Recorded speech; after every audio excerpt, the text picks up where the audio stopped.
Good morning, namaskar, adab, sat sri akal. Welcome back to my channel, The Pharma Sapiens. So friends, I am Ankita Sharma. I hope you all are doing well. So आज की अपनी video का topic है monograph, जिसके बारे में हम detail में जानेंगे. So without any delay, let's get started to our video. आज का अपना टॉपिक है मोनोग्राफ. मोनोग्राफ फार्माकोपिया का पार्ट है. लास्ट वीडियो में हमने फार्माकोपिया और उसकी इम्पोर्टेंस के बारे में डिस्कस किया था.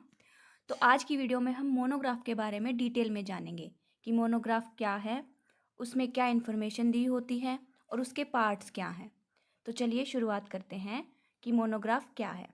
मोनोग्राफ में बेसिकली किसी भी ड्रग या ड्रग रिलेटेड प्रोडक्ट के बारे में या कोई फार्मास्यूटिकल एक्सीपिएंट है उसके बारे में डिटेल्ड इन्फॉर्मेशन दी होती है कि उसकी हमें डोज क्या प्रिस्क्राइब करनी है, कि वो जो हमारी ड्रग है वो किस सॉल्वेंट में सॉल्यूबल है, उसके कलर ऑर्डर टेस्ट क्या है, किस कैटेगरी से वो ड्रग बिलोंग करती है. तो ये कंप्लीट इन्फॉर्मेशन हमें मोनोग्राफ में प्रोवाइड करवाई जाती है about any drug or pharmaceutical excipient or any drug related product.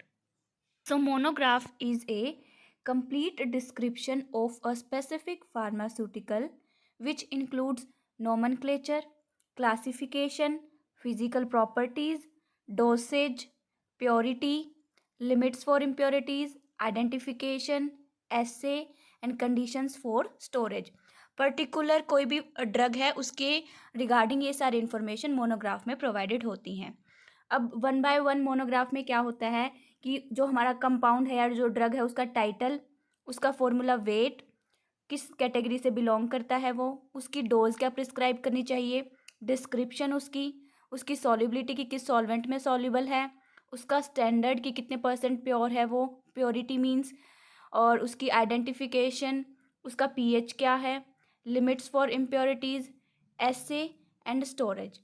Now in सबको हम वन बाय वन डिटेल में स्टडी करेंगे. सो पहली जो इन्फॉर्मेशन है जो मोनोग्राफ में इंक्लूडेड है वो है अपना टाइटल. जो भी अपना कंपाउंड है या ड्रग है उसका जो ऑफिशियल नेम है वो हम टाइटल में लिखते हैं और उसको हम लिखते हैं इंग्लिश में. अब कुछ सिनोनियम्स भी होते हैं अपने कंपाउंड्स के, तो कभी कभी हम मेन टाइटल में सिनोनियम्स को यूज़ कर लेते हैं in the place of official name. जैसे कि कैल्शियम कार्बोनेट है, कैल्शियम कार्बोनेट का सिनोनियम है प्रेसिपिटेटेड चॉक, तो हम कैल्शियम कार्बोनेट की जगह कभी कभी प्रेसिपिटेटेड चॉक भी यूज़ कर लेते हैं इन देयर टाइटल. सेकंड अपना जो इन्फॉर्मेशन है वो है formula wait and molecular weight. इसमें जो अपना कंपाउंड है उसके केमिकल फॉर्मूले के साथ हम मॉलिक्यूलर वेट साइड में लिखते हैं. फॉर एग्जांपल MgCl2 6 वाटर, उसके साइड में ब्रैकेट में उसका मॉलिक्यूलर वेट. नेक्स्ट अपनी जो इन्फॉर्मेशन है वो है कैटेगरी, मीन्स हमारा जो कंपाउंड है या हमारी जो ड्रग है वो किस कैटेगरी से बिलोंग करती है, उसकी फार्मास्यूटिकल एप्लीकेशन क्या है. So this describes the therapeutic, pharmacologic और pharmaceutical application of the compound. For example कि वो जो हमारी कंपाउंड है वो एंटासिड है, लेग्जेटिव है, फार्मास्यूटिकल एड कैटेगरी से है, एस्ट्रिंजेंट है. नेक्स्ट है dose. So these are the quantities for the guidance of the prescriber or the physician to achieve the desired therapeutic effect. तो इसमें हम ये बताते हैं कि हमें किस डोज में या किस क्वांटिटी में अपनी ड्रग को लेना है कि वो अपना थेरेपेटिक इफेक्ट शो करे.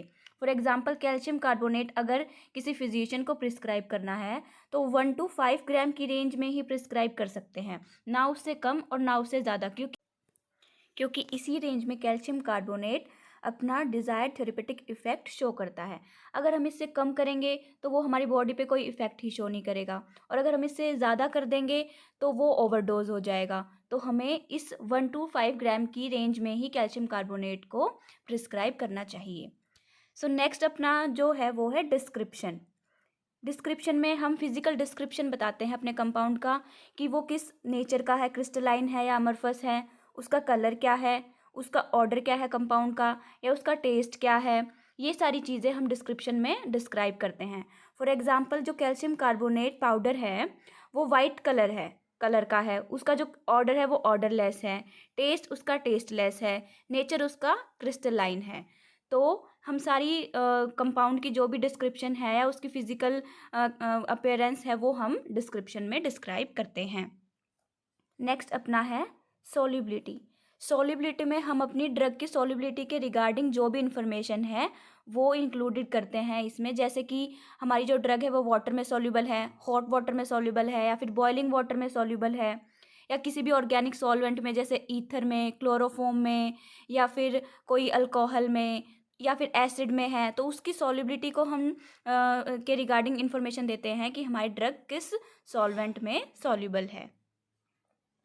नेक्स्ट अपना है स्टैंडर्ड। स्टैंडर्ड है, ये जो स्टैंडर्ड है ये इंपॉर्टेंट पार्ट है मोनोग्राफ का, जिसमें हम ये बताते हैं कि जो हमारा टाइटल कंपाउंड है उसकी क्वांटिटेटिव प्योरिटी क्या है, मीन्स वो कितना परसेंट प्योर है। For example, KBr is having not less than 98% of KBr calculated with reference to dried substance। तो जो हमारा KBr का कंपाउंड है, अगर हम उसे रेफरेंस से कंपेयर करें तो उसमें 98% KBr होना ही होना चाहिए। ये हमारी क्वांटिटेटिव प्योरिटी को डिफाइन करता है अपने कंपाउंड की। नेक्स्ट अपनी जो इन्फॉर्मेशन है वो है आइडेंटिफिकेशन। इसमें जो भी अपना कोई सब्सटेंस होता है उसको आइडेंटिफाई करने के लिए हम कुछ स्पेसिफिक टेस्ट परफॉर्म करते हैं, ताकि हमें ये पता लगे कि हाँ हमारा ये सब्सटेंस वही सब्सटेंस है। फॉर एग्जांपल कि जो फिनोल है, अगर हम फिनोल को FeCl3 सॉल्यूशन के साथ ट्रीट करते हैं तो वो हमें वॉयलेट कलर देता है, तो हमें उससे कंफर्म हो जाता है कि हाँ जो हमारा कंपाउंड है वो फिनोल ही है। बट अगर वो वॉयलेट कलर नहीं देता है तो मीन्स जो हमारा कंपाउंड है वो फिनोल नहीं है। तो ये कुछ आइडेंटिफिकेशन टेस्ट हैं जो स्पेसिफिक होते हैं हर सब्सटेंस के लिए, हर कंपाउंड के लिए, तो हम उसकी आइडेंटिफिकेशन के लिए ये टेस्ट परफॉर्म करते हैं। नेक्स्ट है पीएच। अब मोनोग्राफ में पीएच वैल्यूज गिवन है for every drug and for every drug substance and for any compound, ताकि हम जो फिजियोलॉजिकल कॉम्प्लिकेशंस हैं उनको अवॉइड कर सकें। फॉर एग्जांपल कि हमें कोई इंजेक्शन बनाना है और इंजेक्शन का पीएच अगर हमारे ब्लड के पीएच से रिजेंबल नहीं करेगा तो कॉम्प्लिकेशंस हो सकती हैं। तो मोनोग्राफ में हर कंपाउंड का, हर ड्रग का पीएच वैल्यू मेंशन है, ताकि हम पीएच को मेंटेन करके रख सकें to avoid physiological complications. For example कि जो कैल्शियम अमीनोसैलिसाइलेट है, अगर हम उसका 2% weight by volume solution use करते हैं तो वो हमें 6 to 8 का पीएच प्रोवाइड करता है। तो ये सारी पीएच वैल्यूज़ के रिगार्डिंग इंफॉर्मेशन मोनोग्राफ में प्रोवाइडेड है। नेक्स्ट अपना है लिमिट्स फॉर इम्प्योरिटीज़। अब कोई भी जो ड्रग सब्सटेंस होता है या कोई भी रॉ मटेरियल हम यूज़ करते हैं फॉर प्रिपेयरिंग द मेडिसिन, वो कोई भी 100% प्योर नहीं होता है। हम इम्प्योरिटीज़ को 100% रिमूव नहीं कर सकते हैं, बट हर कंपाउंड की लिमिट फॉर इम्प्योरिटी सेट कर दी गई है कि अगर इस रेंज में हमारी इम्प्योरिटीज़ की लिमिट्स हैं तो वो एक्सेप्टेबल है। So for different chemicals different limit test have been included to identify purity. तो किसी भी सब्सटेंस या किसी भी केमिकल की प्योरिटी को आइडेंटिफाई करने के लिए डिफरेंट डिफरेंट लिमिट टेस्ट हमने इंक्लूड किए हैं। जैसे आर्सेनिक का जो लिमिट टेस्ट है वो अलग है, क्लोराइड की अगर हमें इम्प्योरिटी चेक करनी है तो उसका जो लिमिट टेस्ट है वो अलग है। तो किसी भी सब्सटेंस की या किसी भी केमिकल की प्योरिटी को आइडेंटिफाई करने के लिए हम लिमिट टेस्ट परफॉर्म करते हैं। और लिमिट टेस्ट को जो हम जनरली रिप्रेजेंट करते हैं पार्ट्स पर मिलियन। नेक्स्ट है एसए। एसए का बेसिकली मीन्स होता है कि एक्टिव, किसी भी एक्टिव सब्सटेंस के लिए हम जो टेस्ट परफॉर्म करते हैं वो हम एसेज में इंक्लूड करते हैं। So it is a step by step description of chemical analytical method for the active substance. जैसे कि हमारे जो जितने भी इनऑर्गेनिक कंपाउंड्स हैं, अगर हमें उनकी आइडेंटिफाई करना है या उनके एसे करना है, डिफरेंट टेस्ट करने हैं, तो उसके लिए हम टाइट्रीमेट्रिक मेथड यूज़ करते हैं या फिर ग्रेविमेट्रिक मेथड यूज़ करते हैं। नेक्स्ट है अपनी स्टोरेज, कि जो हमारी ड्रग है या ड्रग प्रोडक्ट है या ड्रग सब्सटेंस है या फिर हमारा कोई भी केमिकल है, उसको हमें स्टोर कहाँ करना है। तो ये अपना लास्ट आइटम है जो हम मोनोग्राफ के अंडर कवर करते हैं। तो इसमें ना डायरेक्शंस दी हुई होती हैं कि हमें किस डायरेक्शन में या किस कंडीशन में अपने केमिकल को स्टोर करना है। कि जैसे कि फॉर एग्जांपल कि वेल क्लोज्ड कंटेनर होना चाहिए, लाइट से रेजिस्टेंस कंटेनर जो होते हैं उसमें स्टोर करना चाहिए। कुछ कंपाउंड्स होते हैं जो लाइट में डिट्यूरियोरेट हो जाते हैं, तो हमें उनके लिए लाइट रेजिस्टेंट कंटेनर यूज़ करने चाहिए। कूल प्लेस पे रखना चाहिए या फिर कोल्ड प्लेस पे रखना चाहिए या फिर रूम टेम्परेचर पे रखना चाहिए। सिंगल डोज कंटेनर है या मल्टी डोज कंटेनर है, रूम टेम्परेचर पे रखना है। ये सारी डायरेक्शंस हमें स्टोरेज के लिए दी हुई होती हैं मोनोग्राफ में, जो कि यूज़फुल हैं for preserving the activity of chemical. So ये सारी इन्फॉर्मेशन हमें मोनोग्राफ में प्रोवाइडेड होती हैं in detail for any compound for any drug substance. So if you learn from this video, please like, share and subscribe my channel and press the bell icon so that you can get notified of every upcoming new video.